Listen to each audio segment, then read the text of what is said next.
Hello and welcome to Stacking Triggers, where I am almost good enough to go to Denver. Dan, how have you been? Not particularly amazing. Had to come to a tough decision today. I've been thinking it over for a couple weeks, but I've decided I'm not going to Atlanta. Oh, My dog has had an infected toe that will need amputated within the next month, and oh, I've already spent $1,000 on on like doctor visits with her, and this surgery is going to be at least another grand, if not closer to $2,000. And considering that the hotel in Atlanta is like $900 for 5 days, because oh my God. I'm not staying with anybody else. Like I don't Yeah, network well when it comes to Magic the Gathering players. Like if I networked well, I would go and like split a hotel room with like four other dudes or like however many other people. right. Yeah. But yeah, I don't do that well because I don't like talking to people, which is Yeah. which is weird considering that my two hobbies are podcasting and playing social card games with people. But yeah, I considering all the expenses, like I can't spend 3K in the month Right. of December and like the dog has to come first, so I'm just not going to Atlanta. Yeah. That makes sense. That sucks, but makes Yeah. sense.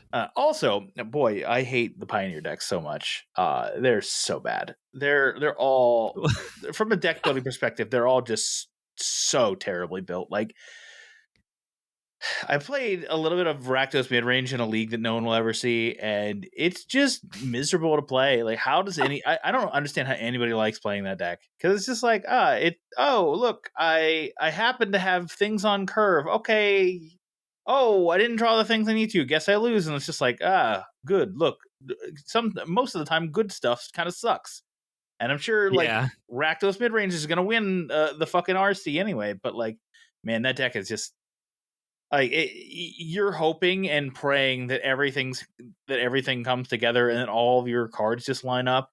Yeah. And as the opponent, you're kind of hoping and praying that their cards don't come together and don't line up. And I was the opponent who none of the cards lined up or came together.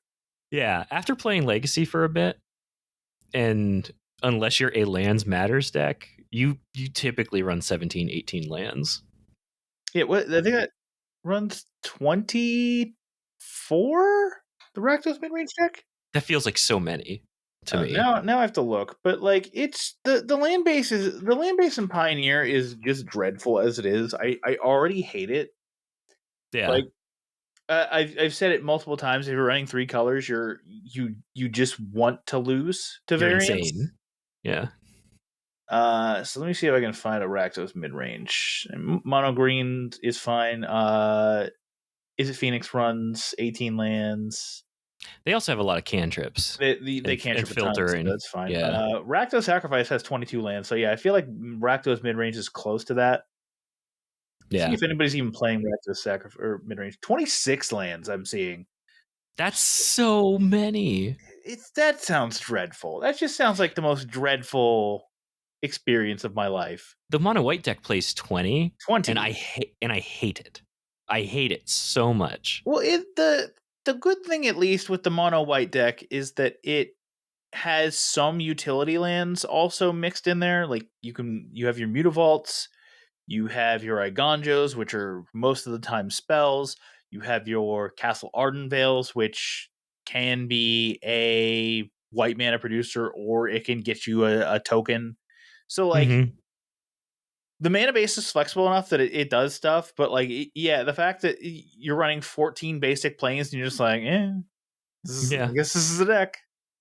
Well, I guess now the deck's shifting. I guess they're moving to like cutting a couple of those for I think 2 copies of Of Cavern? Cavern. Yeah.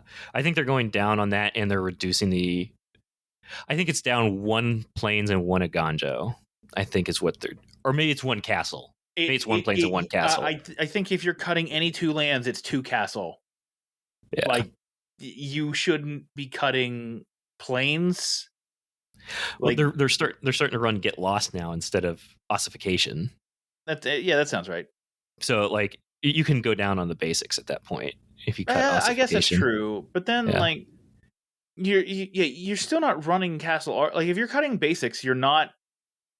Like, Ardent Vale's not as good. Ardenvale, the fewer basics you have, the worse Ardenvale gets. Yeah. I don't know. That's math for nerds. It is. Bill, how is your Magic doing? Okay, so I went to my first big boy tournament, I think. And that was SCGCon Pittsburgh. I went to their Friday Pioneer ReCQ, which I am finding is a way better way to do RCQs, in Sure my is. opinion. See, based off of your entire experience, I just went, why am I not playing in these? They're great. They are great. So the premise is you get eliminated once, you're done. That's it. You don't have to waste any more time. You lose once, you're done. I love it. It also makes people a little more scrappy, but at the same time, like, whatever. Anyways, it was like 56 people total. I got a round 1 bye, which is fantastic. And then game 2 kicked off, and I was against Is It Phoenix, and I was on mono white humans. Interesting. How was that? Because I've played against Phoenix one time as humans, and it was miserable. What? Really? Yeah. Oh, I am so sorry for you. I did fantastic. I see. I played Phoenix. I went 0-5 in a league with Phoenix because that's fun. That's really cool. That like what people consider like one of the best decks in the format, you can just go 0-5 with. Like, it makes me so fucking mad. But yeah, it just felt like it was one of those situations where it was like, even though I had like all the cantrips, I have all the cantrips but none of the phoenixes, or I have all the phoenixes with none of the cantrips, and it's like, what the fuck do I do? Right. Yeah, it was for me. So I've played against Is It Phoenix twice as mono white humans in the past month, because I did that league that's up on the channel, and it had Is It Phoenix, because I knew I was probably going to play them in the ReCQ because of the sleight of hand is making it more popular now. And Pickluck Prankster. I didn't see Pickluck Prankster in his deck, but okay. But yeah, so I went 2-0 against him. First game, like, there was actual some back and forth. He had a lot of removal. He kept just taking stuff out. Fine, okay. I was able to push through enough before the end of that. So good for me. And then game 2 happens, and he kept a 2-land hand. Sure. And could not find... Oh, he found one threat, and it was a Ledger Shredder. Right. That is the correct other threat other than Phoenix. Yep. And I had brought in to take out the portable holes. Yeah. I think they might also bring in Thing in the Ice versus you, but I don't know for sure. Pretty sure that also gets hit by portable hole. It sure does. That's why I was bringing that up. Ah, gotcha. Yeah, so like it was really fast. Like, I had my turn 1 play. I had Athalia turn 2. They drew into the Ledger Shredder on their turn 3. And then it became my turn, and I made my land drop and played the portable hole, forgetting to pay the Thalia tax. You're an idiot. I'm an idiot. I got a warning for that, because we caught it as soon as I went to play another card.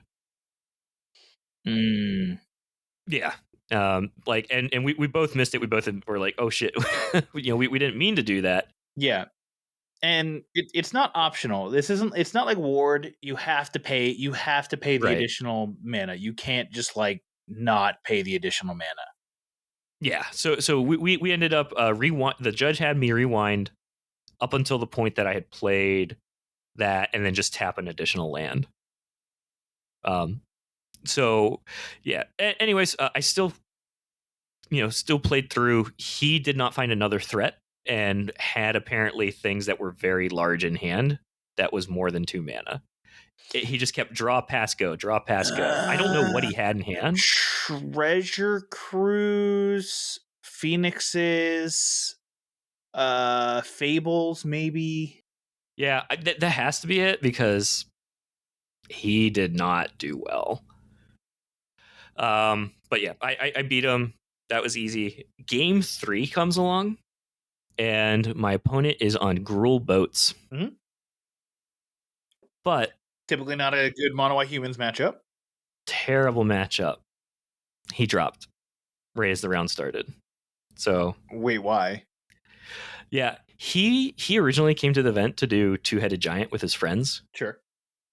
And he was just doing the Pioneer ReCQ thinking he was going to get eliminated early. So his other event was starting. Yeah, I don't know. What the fuck? Why are you? I don't know. Why are you playing know. events? No, like thinking you're gonna like lose. Like if you're just gonna drop an event, don't play an event. Just go do anything else. Do it. Give me the win. I don't care. Give me the win. Yeah, sure, a win is a win is a win. Fucking why? That's such a waste of money. It was like $40 entry. 20. That's still a waste of money. Like it's $20 you can spend on fucking like a single at a card stand. He made it to the point though where he got the Death Shadow promo. Okay, yeah, sure. Yeah, it's a $15 card, so yeah.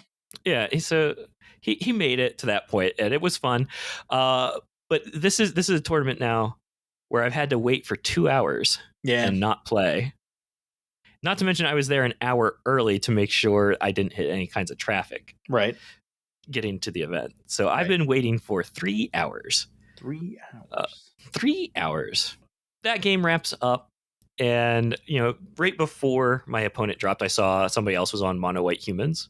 Mm-hmm.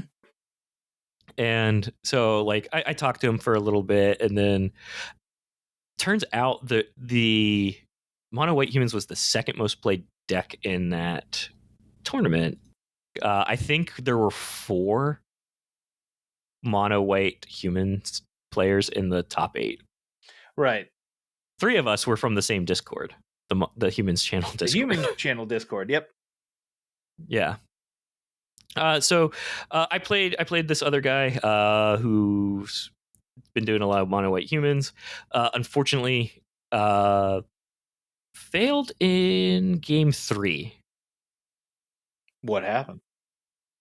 It was typical mirror stuff. Whoever was on the play first pretty much won first, right? Because you're able to push your damage through.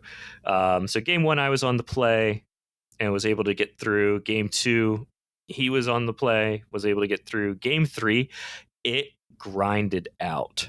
Yeah. For like 50, or not 50, but like 25 minutes, it grinded out. And what happened, we both hit land, just like big slews of land in our deck. So it was like drop, pass, go, drop, pass, go. And I kept trying to like save cards up because I had a Brutal Cathar on the field. So I would not play anything. So my Cathar would flip, and then I'd play 2 spells again to flip it again. Sure. And we kept doing this for a while, and he like eventually there were like 2 or 3 cards under this Brutal Cathar, and I just kept drawing lands and not actual creatures. Or lands or like portable holes or something. Right. And he just ended up being able to push through extra damage because he had 4 creatures on the field. That's the way it goes. So, yeah. So, unfortunately, I'm not mad. I'm just a little upset about that. Like, I'm upset because it's like the deck just didn't have a way to get past all those lands. Yeah, that sounds like an aggro deck. Like you don't want aggro decks to have card draw or really card selection. You want them to have basically the top 15 cards, and that's about it. Yeah. So that was unfortunate. That kicked me out. So I ended up placing 6th overall. Based off of 6 out of 56. So that's probably like my best performance.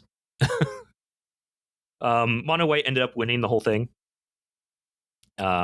Anyway, but yeah, that was my most recent Magic event, and it was fun. I highly recommend people go to ReCQs as a change of pace. Yeah. The only Magic I played this fortnight was a couple the Rakdos mid-range league that I hated, and it dropped because I just hated it so much. Like I played a Rakdos mid-range mirror where my opponent had everything lined up and then I had nothing lined up, and I was like, oh god, I hate this. This is the worst kind of Magic. Yeah. Then I played at my LGS, and I played the Spike Gruul Storm list. Mm-hmm. It's not that good. It's whatever. But like it doesn't like I beat Affinity, but like Spike's particular sideboard is so tailored against Affinity for some reason. Like it's I like don't 2 understand Ancient why. Grudge and 2 Destructive Revelry or 2 Terra Sunder, whichever one you want to play. And it's just like, yeah, I can just beat Affinity with Ancient Grudges and Terra Sunder / Destructive Revelry every time. Like the deck just destroys Affinity for no reason. Yeah.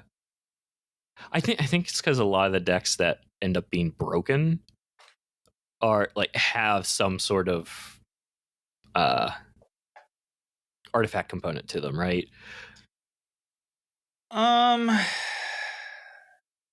No, No. I don't think so. Well, not Rakdos Scam, I guess, doesn't. Scam doesn't like the thing that Yeah. Scam has is like engineered explosives, and that's it.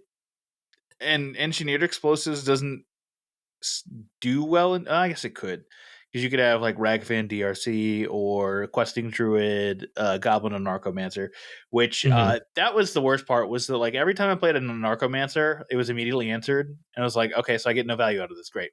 Like like just everyone just always had the answer to like they answered all my early threats too, like my DRCs and my Ragavans, and they're just like, all right, oh, you have a Goblin and Archomancer, which enables everything to be 1 mana in your deck. I'm like, yes, Yeah. okay, let me kill that every single time. Oh, it doesn't matter that I've already killed the Ragavan and the DRC. I'm killing that too. This is like, what are we doing here? Wow. Where this is, why is the removal so good in Modern? Why can't there just be one creature deck that isn't Scam that is actually worth a shit? Yeah. Yeah, I think it's hard to find creature decks in Modern right now. I think they're all just value decks, right? Yep, everything's a value deck now. Yeah, except Scam. This game has its own value. It has its early game value of grief, Scam, grief, rip to like essentially force you to go -2 along with them. Mm-hmm. That's always good when you can make your opponent also go -2. Or Fury, where like it takes either a Terminate, a Leyline Binding, a 2 Lightning Bolts, and like 2 Unholy Heats to remove it. Like that's you're going -2 to make that play, so you're dragging them down with you. The only like decks that can answer Scam Fury easily are Scam and the Domain decks. So I don't know. It's Modern's fine. not. It's whatever. It's fine. I'm just not enjoying any deck in Modern. Like it just feels like every deck that I choose is just like the hardest fucking deck to win with. It's like Murktide, I can't win. I don't get easy wins. Even in the games I'm supposed to be cruising to victory, all of a sudden something happens. It's like, oh, you lose. It's like, what are you talking about? How Yeah. from this spot do I lose this game? Are you kidding me? Yeah. I think everybody's like really prepared for Murktide because for a while it was Why? like because for a Why? while it was like the number one deck, right? For a Sure. while. Let me tell you something that doesn't win you any tournaments is being prepared for the former number 1 deck that's actually now like mega bad. It's like you prepare for the deck that actually fucking matters in the meta, and that's Scam. And if you're not preparing for Scam, you're an idiot, and you deserve to That's lose true. that tournament. I'm actually trying to look up like Murktide in the winner's metagame percentage is like a share between Teamer and Izzet. 3.7% of the meta. If you're focused that wow. hard on fucking Murktide Regent, Yeah. the deck, you're wrong. Your preparation is wrong, and you should feel bad. Jeez. Yeah. Yeah, I don't know. Like I have a hard time just with modern in general. I feel like There's just something wrong with it, and everyone keeps pointing to the evoke elementals, and I think that's the easiest way to place to point. But like, I think there's something lying beneath the surface, even below that. That's just like there's something there's really something. wrong Yeah, here that somebody needs yeah, to address and fix and figure out what it is, because like it's just not in a good spot. I say with my Modern Horizons dot deck. yeah. I feel like modern needs help. I don't know. It's hard to say because like I'm just looking at the challenge from yesterday. Mm-hmm. In the top 8, there's 1, 2, 3, 4 Rakdos decks. Oh, you could have just gone to Doomwake's Twitter. Every time there's a challenge dump update, he will copy and paste. He'll like take all the images from Yeah, MTG Goldfish of all the scam decks in the top yeah. 32. There was one. There was like there was a weekend where it was like double digits in each challenge were scam, and it's like what are we doing here? But again, Yeah, I don't think it's like I think scam is just like a symptom of the problem. I think there's yeah. something else wrong with the format where like where we go, okay, but if scam goes, then all these other decks like come in that are probably worse for the format. And it's just like, boy, that sounds like a broken format. If like a deck that everyone hates playing against is the gatekeeper for all these other less fun decks for us to play, like Do you think it's because they make cards just for modern? you're on this train, and I don't agree with you. I'm asking. I'm asking. Like I'm not necessarily 100% like with that. It's just when you think about it, right? Mm-hmm. With the Pioneer format, standard, legacy, vintage, like there's the Pauper even, right? That they don't make cards just. I'm excluding Commander Yes. because it's its own thing. But you don't see card like the same kind of broken problem. I feel like for a while you did see in standard, yes, the mono black shielded decks were kind of Sure. running the place, but then a new set came and bumped those down. So it's like because standard is rotating, the Right. diversity of legacy, everything is like less than 10% as far as like meta shares. Well, also, Legacy has this weird thing where the Legacy paper and Legacy Online are just different because they don't put commander cards into They put MTGO. some, They put yeah, some, but they don't put a lot. Like you're that's true. fairly confident the Doctor Who set is not in. Like they put like they print like the token, and they put printings of cards that already exist on MTGO from the That's Doctor Who true. set onto MTGO, but they did not put like the Fifth Doctor or whatever the fuck. Yeah. So like you could go to your local game store that plays Legacy, and that happens. I have a local game store that plays Legacy, but you can go to that store and like somebody can have like a fucking Doctor deck, and it's just like that like five O's everybody, like two O's Yeah. everybody is just the And best deck nobody's ever seen there. it. Yeah, Yeah. and no one's ever seeing it because like the first time anyone would see it would be like Eternal Weekend coverage. Right. So like I'm just like I'm on mtgdex.net and I'm just looking at legacy itself. Even just only their major events meta, which I think is mainly yeah, I think that's just paper. It's it's still like the best deck is still only 7.9%. That's fine. Yeah. Whereas if I go to the modern tab and I just do major events, Rakdos is 20.8, while everything else is less than 10. Yeah. So again, like it comes down to what do you do?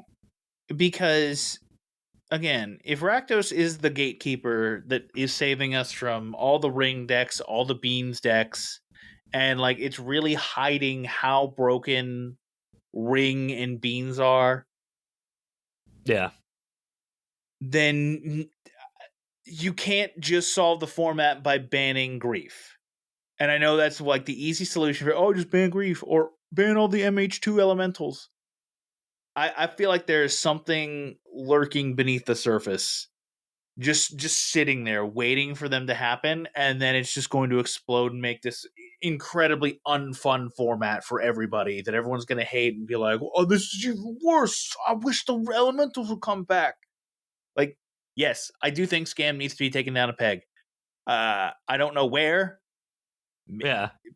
You know what I would love is Bowmasters. Like, I'm fine with Murktide's number one That enemy, Bowmasters. that probably is something that's really pushed it lately. Yes. It is. I think you're right, because you yes, they scam you, they take half your hand, and then they're holding Bowmasters next turn. Yeah. And you don't have a way to deal with it. Yeah, well, it was talked about a lot with Scam. Like, what made Scam, because before it was like a tier 2, like low tier 2 deck, because it was like that, roll the dice deck. Do you get the grief Scam? If you do, can you follow it up with something? If you can follow it up with something, you're probably in a great spot. If you can't follow it up with something, you're probably going to lose. And then Bowmasters got printed, and then it immediately shot to the top of the list. It also incidentally made 1 toughness creatures next to impossible to play, because Rakdos Scam has become the most popular deck in the format. However, the other thing it's supposed to do really in this format is punish Beans and Ring. And if you ban Bowmasters, I feel like Beans becomes more of a thing. Like, I can tell you right now, the Affinity Beans deck would probably rise up, at least in play rate. Maybe not in power level, but in play rate, it would rise up. The only thing holding that deck back is Beans, or I'm sorry, is Bowmaster. I think Tron becomes maybe a critical mass point with Ring, because like, boy, it feels like you can just kind of do whatever you want with Tron for multiple turns until somebody scams you, and then it's just like, yeah, okay, I guess I lose now.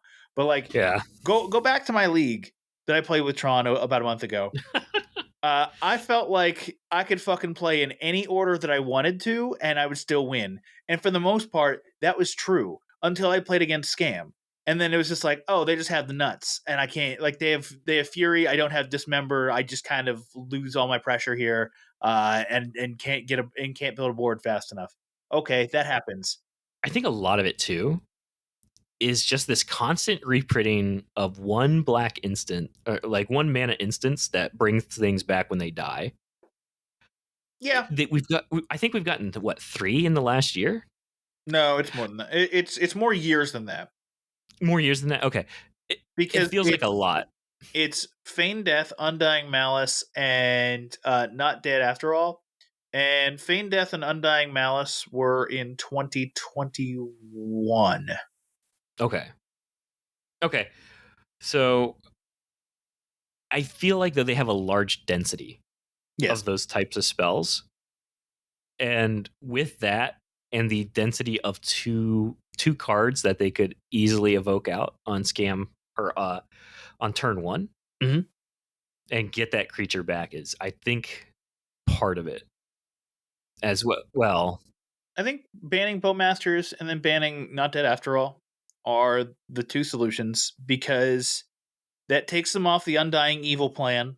Like, they have to go back to Feign Death. I'm sorry, not Undying Evil.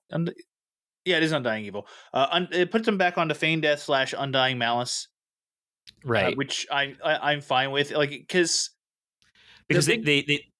Oh, sorry. The big thing with Undying Evil is that they can, and this isn't like a thing that always happens, but this is a thing that can come up. Like, if they Undying Malice, or if they Undying Evil their grief, well, it comes in untapped.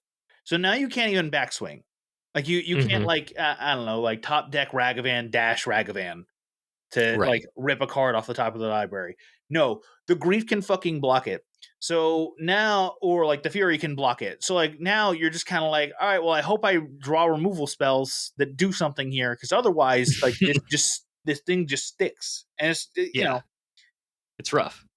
there needs to be like a level of counterplay, and I feel like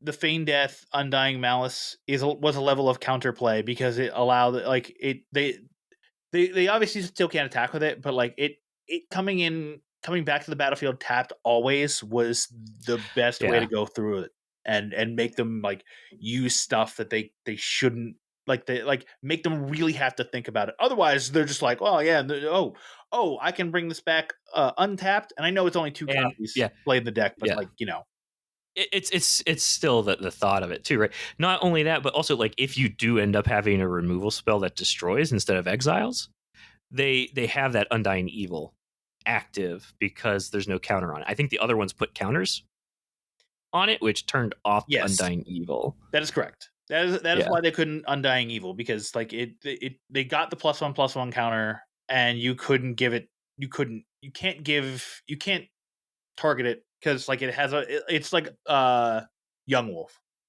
Right. Like, you essentially turn them into Young Wolves by having Undying Evil. Right. So yeah. So there's that. Like that to me, those are how you deal with scam. It's like remove percentage points from the undying effects, and also remove consistency by removing Bowmasters. Now, of course, what does that do to Beans and what does that do to Ring? I don't know, but because I feel like Beans or Bowmasters punishes both those decks. Yes, or decks that make use of those, and that's how that is how you keep those in check. So it's like, and then I think you're right. I think it is just remove not dead after all from that deck. Yeah, because then you at least have that backswing. Yeah, you at least have a slight level of counterplay. Like it's not a massive amount, but it's a slight level of counterplay, and also like the 1 damage is relevant. Like 1 damage on a Wicked Roll token is relevant. It loses people games multiple times. Like I've seen people be like their Urza Saga pops, and it's like, all right, I can remove this fucking this Fury, but the Wicked Roll will kill me. So I have to get like Haywire Might to exile the Wicked Roll token. And it's just like, what are we talking about? Where this is the problem? Where like this is the solution to this problem? I had no idea. That's what I thought you were talking about the +1/+1 it got. I guess the counter. No, like Wicked Roll, having them deal 1 life, like 1 life on that card, that token being put into the graveyard is insane. Yeah. Yep. That's your. Yeah, because like a lot of decks too, like the amount of damage you take from your mana base half the time is a lot. Yeah, you're probably taking. Yeah. I'm gonna say on average, like likely 6 damage from your mana every game.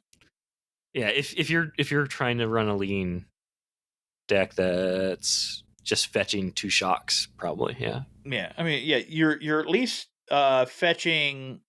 You're at least fetching twice in every game. You're probably shocking in at least once every game. Yeah, that's 4 damage right there. Yeah, so maybe 6 is a little over, but like, depends on your spot. Yeah, but like that, I don't know. And then what do you do with the other decks? Like, I don't know. I don't want to, like, maybe getting rid of the MH2 Elementals fixes something. Maybe it does, because like that gives Beans 1 less thing that they can evoke with, and +3 off of, because I mean, I've said it before, that is the problem with the Beans deck, is that the evoke elementals should be inherent -1s. Instead, you can, with 1 Beans, go even, with 2 Beans go +1. That's not a thing cool. That should happen. Yeah. Oh man, Beans and Sheoldred. Surprised nobody's tried that yet. You probably could with Bring Delight. Yeah, I don't know. There was a bit of drama at my ReCQ I forgot to talk about. Oh, yeah, you did forget about that. Let me hear it. Yeah. So the drama, it was a little spicy. Two pieces of drama. One would have been game 3, the one where I had the bye because my opponent dropped. Okay. So the way the ReCQ rules are stated at the beginning is if you go to time, you get 5 rounds after that. 5 turns. The player with the highest life total after that wins. Those were the rules. They were announced, and they said, everybody, this is it. This is different from how you normally play, but we're just doing 5 turns and then higher life total. Because you can't draw. Like, it's single elimination. You can't draw. Right. Exactly. It's single limb. You can't draw. And so what happened was this one game ended up going really long. I don't know what they were playing. I think it was a Nykthos player was the guy who ended up losing. Oh, it was Pioneer. Okay. Yeah, it's Pioneer. It's Pioneer. I'm like, Nykthos in Modern? What are we talking about? Yeah. Magic. But yeah, it was a Nykthos player who ended up losing. I don't know what the other guy was. He was on some Golgari deck. And he got the Golgari guy was able to get in like a couple points of damage by round 3. They started game 3 as time ended. Sure. So like they were resolving mulligans at that time. So they had 5 rounds. And the Nykthos player was arguing that his board state was bigger, and that's why he should win. No, because his board state, he was going to win. So that is a way you can actually do that in regular tournaments. Like when you have time, So here's how it goes, because this happened in the PT during the Pro Tour. But you can at turns you can talk it out with your opponent and be like, okay, here's what I have in my hand, because you can't like draw. Like you can't draw and be like, oh, I would have had this, so this would have won. Like, no. You have to use given information, which is your hand, your graveyard, your battlefield, all that stuff. You can say to you can, with a judge present also, but there are also times where you will just like talk it out with your opponent and be like, all right, I would have had this, you would have had, like, these would have answered things. I feel, and you see your opponent's stuff and you'd be like, to me, it is clear that I would have won this game. And you can make a petition to the judge to say, I would have won this game had the game continued. And the judge and like your opponent can either be like, yeah, I agree with that. I don't know if the judge can make any declaration on that regarding that. I'd have to read the rules, but like you can play out the game to a certain extent and be like, I would have won, so I should get this victory, and we should not draw because of this. If I was the other player, I would be like, no, we're going to play out these 5 turns. No. That's not what I'm saying. The 5 turns have been played. Oh, the 5 turns have been played. The 5 turns have been played, and now the board state from there gets explained out to everybody. How that person would have won. Okay. Yes. I thought you were saying like when it hits time. Okay. I got it. Yeah. Yeah. This guy, like, he was mad. Like the Nykthos player was so mad, and play a faster deck, bro. So this went for 10 minutes of them standing first at the table and talking to each other and talking to the judge, and they had to call another judge over to talk to the Nykthos player. Like this Nykthos, like he got pulled aside and put into another area with a judge, being like this judge had to talk him down. He was so livid. That's incredible. It was BM, and what sucks so bad, he's local. Oh god. Oh, I mean, whatever. And he was wearing a local group's emblem. Oh yeah, that's not good. Like if I'm in a local group and I hear about that story, I'm actually a little bit mad, because it's like, now like I'm trying to be super vague on like what group it is and stuff, because it's like, because I'll let them sort that out. But he was a local guy with the local emblem on his bag, and I was like, oh, I don't know your name, but if I see you complain about that, I'm going to call you out and be like, I was there. They explained the rules get lost. Yeah. Yeah, like that was crazy. And one more piece of drama that happened at this ReCQ. There was a Rakdos player. I don't even know what turn. Like I heard this secondhand, but apparently he got a game 1 loss instantly because his opponent saw he had unsleeved cards in his deck box and said he has a larger than normal sideboard. Do we know what the card was? They were black cards that were purchased. I think they were alt arts of cards for the deck. Oh, okay. Yeah. Okay. Yeah. So I had my original thought with this was it was something along the lines of, oh, he put like the offer you can't refuse into his deck box because that's a normal thing that people fucking do. Is they put the offer you can't refuse into the deck box and the promo for participating. Yes, and the opponent went, "Oh, you have more cards in your deck box because I see the promo that we were given." And it's like if that was the case, an opponent called them on that and the judge gave them that, I would be livid for that player. Because it's like, what do you want them to do with this card that they were given as participation? Because like no one at any RCQ has ever done that for me. And everyone has that card, and everyone puts it in their deck box. Now I have separate compartments for my deck. Like I have a sideboard compartment and I have a main board compartment, and I have a thing on the bottom for sleeves, for extra sleeves in case one rips. But yes, always take extra sleeves. But like in this case, if they're alt arts for the deck they're playing, legit cards, or at least in the same colors. They absolutely 100% deserve that game 1 loss. Like, and I guess there was a bit of salt there, and I think they got eliminated because of it. Yeah, that sounds right. Yeah. Typically, if you lose a game just to like procedural error, then you're probably losing the second game because you're tilted off the face of the earth. You're tilted, and your opponent probably knows what you're playing at that point. Although what happens in that scenario is they go to game 2 with no sideboarding. Oh, is that what happens? I believe that is what happens. Is they should have gone? I believe they should have gone to game 2 no sideboarding. Yeah, he had something like 19 cards that would have been in his sideboard. Yeah, that's not. You can't. I'm sorry, you can't do that. Yeah, it sucks, but at the same time, it's like, come on, like put them somewhere else. Like I don't know.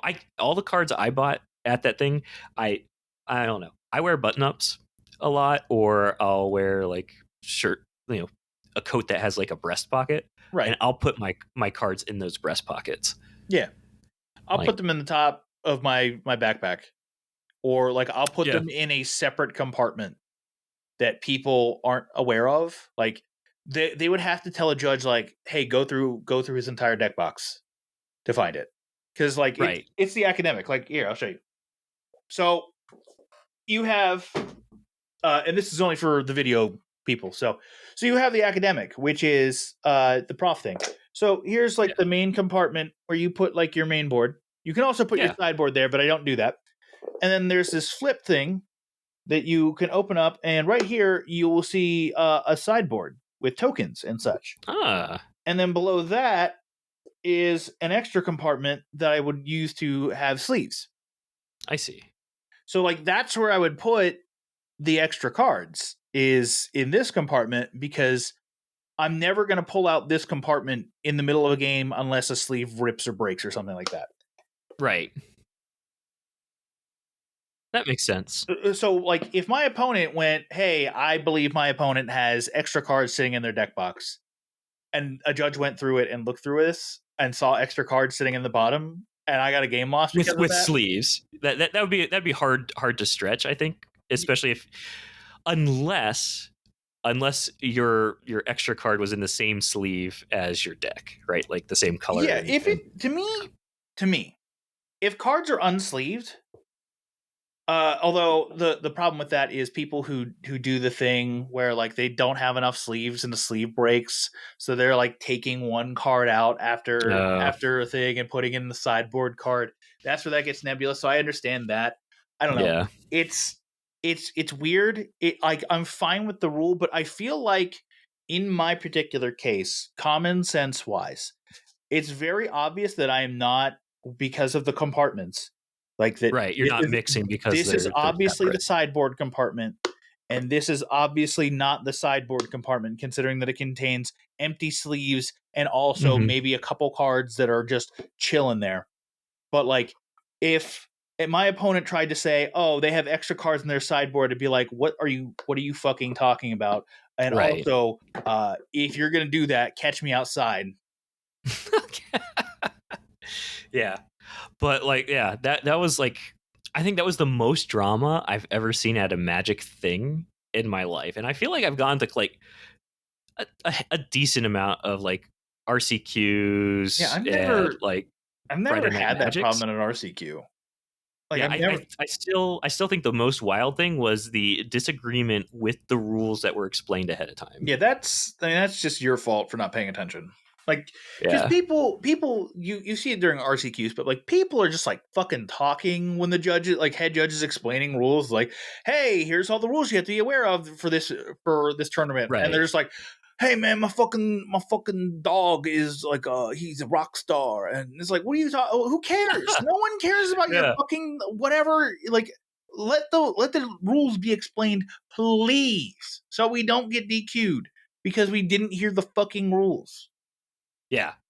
Yeah, that was just, oh man, I'm surprised like he didn't get ejected Oh, he should. because Oh, he if he was as big mad as you said he was, he probably was. Like, they were probably on the verge of calling security. he was not yelling.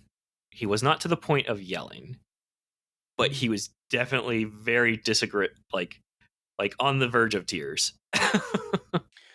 I mean, yeah, I feel like, yeah, but also like, don't just play faster. You play Just play faster, you wouldn't fast. be in time in the first place. Yeah, And if you feel like your opponent is taking forever, call a judge. that's true too, and that's something that I have to think about too for December because I'm doing the Eternal Weekend Legacy, and there's like 600, almost 700 people registered right now, and I am not the fastest player when making Oh, my that's fine. choices. Yeah. But so like, here's something. I was watching Corey Baumeister's top eight. Like, he played in two of the modern events at SCG Pittsburgh, Hmm. and he's playing against a Murktide opponent, and the Murktide opponent is playing reasonably quickly throughout the entire match, except for like 3 turns. And these are like big turns that like lose them the game if they don't if Yeah. they don't think it out. And then, by the way, this is untimed top eight, and just chat is just like, fucking call a judge, slow play, slow play, slow play. It's like, guys, are you for serious right now? Like, Yeah. have you ever been in a tournament where like the turn you're playing is the biggest moment of the game, and like if you misplay at all, you probably just lose? Because that's what happens with Murktide. You misplay a little bit, you lose the game. Yeah. Like, and that's the, like, and I'm always like really like clear with my opponent. Like when I feel like I'm taking a bit, I was like, hey, I'm just thinking, like, I have a couple things in my hand that I could do, like, or I don't say that, but like I just let them know I'm thinking and that I'm not just there stalling. Right. Like, Yeah. there's like, I you can clearly see their hands moving, trying to figure out math, and they're just the chat, fucking slow play, fucking slow play. And it's like, it's not slow play. Slow play is intentionally taking forever to do this. Up until these turns, the opponent has been relatively quick with their movements and how they Right. play their Yeah. turns. It's not like this is a pivotal turn, because like if you look at it, like they're like, in 2 turns, Corey can kill them if they don't play this Right. correctly. So like, why do you care so much? I feel like too, like MTGO like spoils people a bit, Yes. right? Because you have clock to use, right? And if somebody picks like a really complicated deck to play, I'm just going to F6 and just Yeah. let them do their stuff. And like some people call that bad mannerism, but like in my opinion, that's not. Like the No. clock in MTGO is a resource, Yes. In and MTGO, people it's have to 100% a understand that. resource. Yeah, So Like people should be aware. But I like don't know. yeah, for these tournaments, like if you're doing this, like I'd say even in a tournament, like I'm gonna if it's the level that like Eternal Weekend's gonna be, like I'm gonna make people play their combos out. Oh yes, you 100% make people play combos out. Yeah, because there's points in their combos where they could fizzle or break or like do something incorrectly. Right, and then you get the win, right? But at the same time, it's like Yeah, like at yeah. F&M, I'll let you just be like, all right, here's something to do with This the is like, how I did. This is how I deterministically win. Yeah, and I'm like, okay, sure. Yeah. But like at a tournament, I'm gonna be like, do it. Then You do gotta it. do it. Yeah. Always just do it. Yeah. But yeah, like I just think there's a difference between slow play and making a decision, making a hard decision, and I think people really need to Yeah. understand that. And I also, because like somebody actually fucking timed it. They're like, it's been 7 minutes since their turn started, and it's like, what?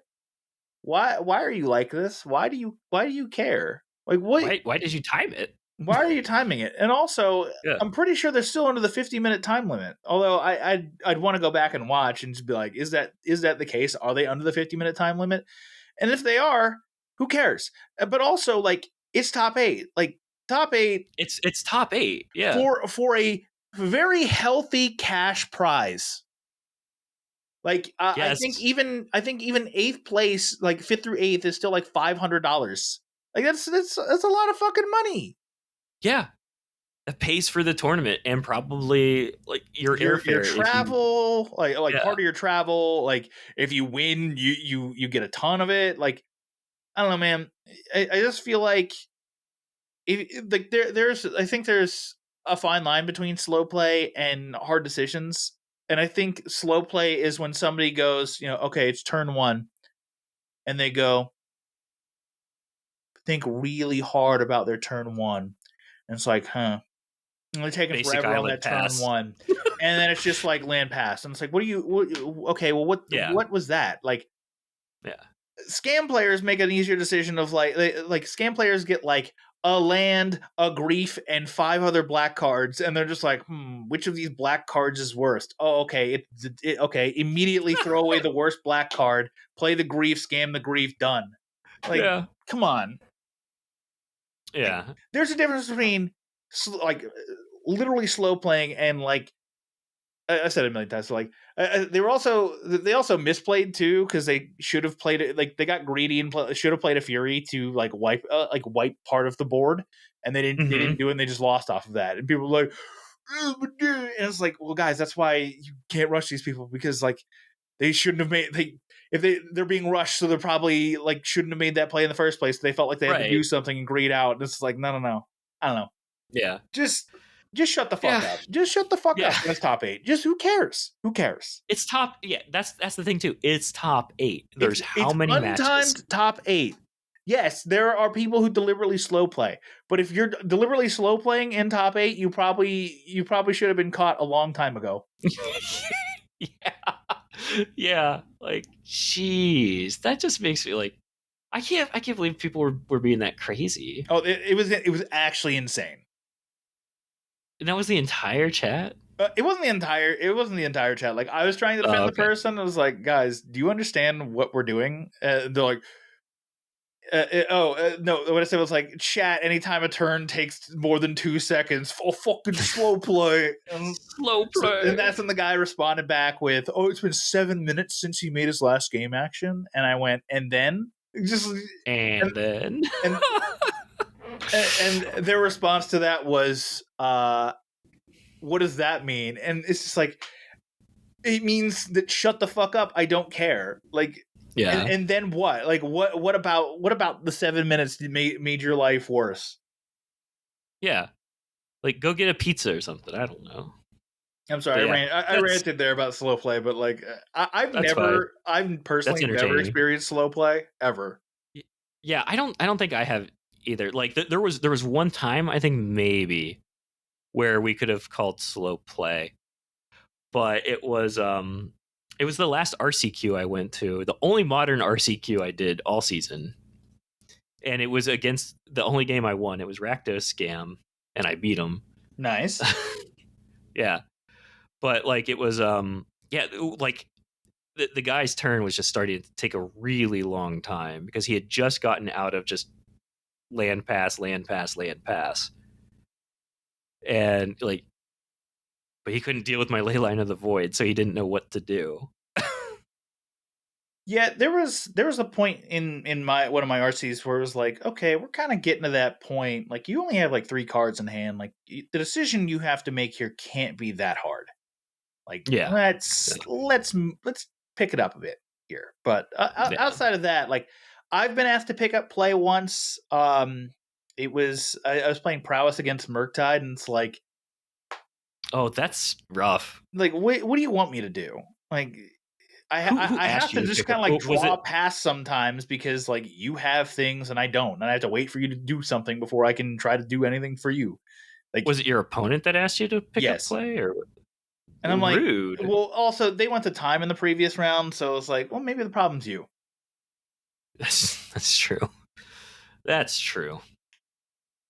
I don't know. I'm kind of, I don't know. Just let people play. Like, if it looks like it's an intentional thing to try to get to a draw or Yeah. something else, like, I get that. Okay, that makes sense to me to call time. But Yeah, like, if it's in you're Swiss, yeah, top 8, shut the fuck up. yeah. I'm excited to see kind of what happens because right now it's Eternal Weekend in Europe. Sure is. I'm excited to see what comes out of that. It's also Poppergeddon at the same time, which is unfortunate for Poppergeddon. Ooh, bad news. Yeah. Yeah, fucking Wizards just took a dump on Poppergeddon. Although Poppergeddon, I think, still is going pretty well, but you know, I think it's those event organizers, right? Like for the United States, it's Card Titan. Card Titan. So, Card Titan's the organizer for Eternal Weekend, but Wizards is sponsoring it. Oh, interesting. Okay. Mm-hmm. Yeah. So I don't think it's Wizards taking a dump on them. I think it's whoever the organizer is. I don't know who that would be. I wouldn't BM Wizards for that. No, everyone has to BM Wizards. I've been playing a lot of One Piece, and I'll just end with this. Nice. And people like, it's already getting to the point where I'm already done with people with One Piece because it's just like it's incessant. It's incessant complaining. It's just complaining, and it's like, I get that it's a card game, but like, guys, you got to stop bitching. Like, this is a relative. This card game is like a year old. Like, it will be a year old in December, and it's like, guys, why are we fucking complaining already? Like, yes, I agree. There's some issues. Like, every set has power creep, and that's a problem. Like, it's like Yu-Gi-Oh, where it's like every set is better than the last set, right? And it makes people who bought into the game early, it makes their stuff worse, and therefore it makes you feel like there's no incentive to hold anything in the game or any game pieces. Yeah. But also, have you ever thought about just shutting the fuck up and playing the game? Because, like, I'm, 3 weeks into playing this game, and I don't want it ruined for me by people complaining about the game already. Yeah. Like, I don't need that. No, like, I feel bad. I feel bad for you because it definitely seems like it's a fun game. Like, it like, yeah. the micro actions. It actually, like, every game feels like a Murktide game. Oh no, that's why you. But everybody's playing Murktide, so it's like, it's awesome. So it's actually like good gameplay versus like Murktide trying to like micro navigate every little like fucking step. Everyone's trying to micro navigate every little step. Do we just need a Murktide format? Yes, everyone should. Let's just do 100% Murktide mirror match, because those are fun. Those are legitimately fun games. Oh my god! Because if at one point you fuck up, your opponent has every opportunity to pounce on that, and then they fuck up, and then you can come back in the game. It's great. Anyways, I think we're just in the end here. So Dan, Sure are. I'm going to give some people some instructions here. Okay. They better fucking do it. They better hit that like button. Mm-hmm. Leave us a comment and say, "Daddy, love me," and also hit that subscribe. Tell them to do what over on the podcast side. Just follow us on the podcasting platforms like Spotify, Apple Podcasts. Those are the two big ones. I'm sure your little indie podcast app also has us on there, but Spotify, Apple Podcasts, those are the best places to get the word out that we exist. And tell a friend. Tell a friend we're on a podcast service, so they can feel like they're also listening to you complain about all the random shit you have to talk about with Magic the Gathering. And with that, I'll say keep calm and spike on.